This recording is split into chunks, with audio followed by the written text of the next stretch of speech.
तो मैं बात कर रहा था ऑपरेटिंग साइकिल की। फिर आप क्या करते हो, गुड्स को फिनिश करते हो कि सेल टू डेटर, और फिर डेटर से आपको पैसा रियलाइज हो जाता है। यानी इस तरह से हमारा कैश साइकिल चलता रहता है।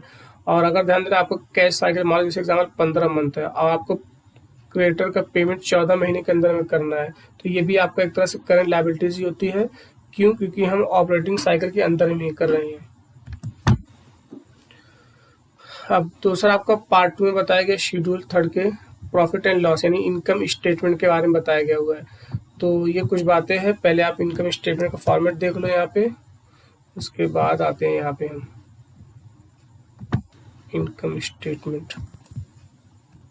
ये आपका कंपैरेटिव इनकम स्टेटमेंट या फिर हम कह सकते हैं प्रॉफिट एंड लॉस, ठीक है। उसी तरह यहाँ भी करंट एक इन्फॉर्मेशन फिगर होता है और प्रीवियस ईयर का। सबसे पहले क्या होता है, रेवेन्यू फ्रॉम ऑपरेशन या फिर नेट सेल, अदर इनकम, दोनों को ऐड कर लेते हैं। फिर क्या करते हैं, एक्सपेंसेस को दिखा सकते हैं, कॉस्ट ऑफ मटेरियल कंज्यूम,